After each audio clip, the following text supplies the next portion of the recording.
So we were talking about the third notion expressed by Sher, that is probability. And by probability, we mean that it has a stronger possibility of something happening. So he should be here soon. He left home at 6. As that person left home at 6, so there is a stronger possibility that he should be here soon. You should find this grammar book helpful. Now we have the ninth modal auxiliary, that is must. And the notion expressed by must is compulsion. We already discussed about it that by compulsion we mean some external force or pressure that is asking you to perform a task. For example, I must stop smoking. So here the task is not driven by me. There is some force which is asking me to do this thing. For example, you must wipe your shoes before entering the house. So, in this example, whether I want to wipe my shoes or not, but I have to wipe. I must wipe because I have been asked to do so.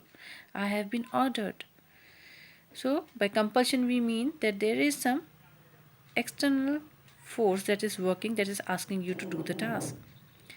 Now, the second notion expressed by must is conclusion. It can be used to express the conclusion that something is certain or highly possible.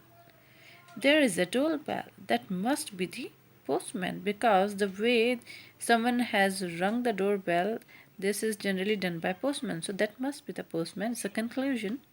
If A is bigger than B and B is bigger than C, then A must be bigger than C. So this is how we have concluded. We have come to the conclusion that A must be bigger than C. So the third notion expressed by must is prohibition. And the structure here is must not. So students must not smoke in the class. Whenever we say prohibition, it means the particular task is not to be performed, and if it is done, there will be some action taken. Students must not smoke in the class, and vehicles must not be parked here. So we have the 10th modal auxiliary, that is ought to. Ought is different from other auxiliary verbs. It is used with to, ought to. It expresses duty, necessity, desirability, and similar ideas. It is often used to advise people to tell them that they have a duty to do things. The meaning is similar to should. Ought is not as forceful as must, but it is stronger than should. Because what we can see here that the notions expressed by ought to are very much similar to should. But we can say that ought to is stronger than should, but not as forceful as must. The first notion expressed by ought to is obligation, similar to the should, the social and moral obligation. Now you ought to attend office regularly and we ought to help the needy. So both these sentences expresses obligation. The second notion is advice. You ought to stop smoking and they ought to buy some furniture. So these examples are merely suggestive of something. The third notion expressed by ought to is probability. If he started an hour ago, he ought to be here soon. And the second example is it is 10 o'clock. He ought to have reached home. So in these two examples, we can see how there is a stronger possibility of something happening. Now we come to the 11th modal auxiliary, that is need to. Again, similar to ought, this modal auxiliary also takes to along with this. Now the first notion expressed by need to is necessity. Now it is very much different from the must where it was driven because of some external force. Here the task is driven because of the need which has arisen in the, we can say, the necessity or the need which has arisen with the speaker. I need to drive fast. So here there is a necessity of the speaker.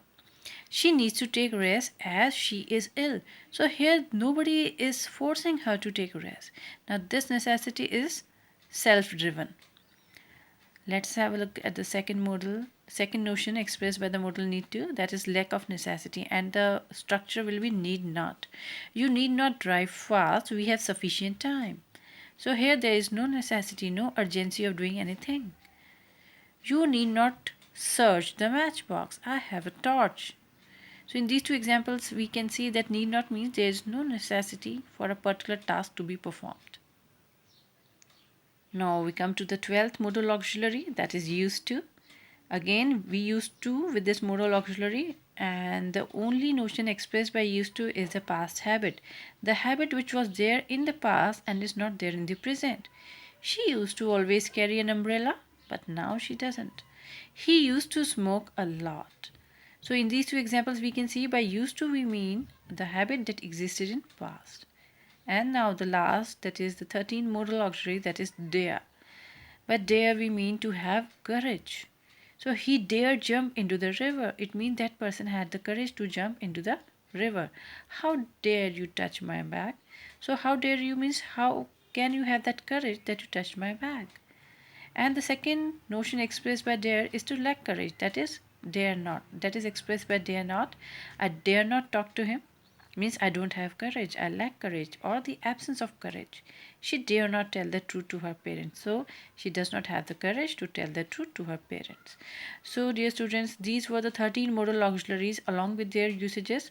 Hope you will find it easy to understand and easy to remember also. Thank you very much.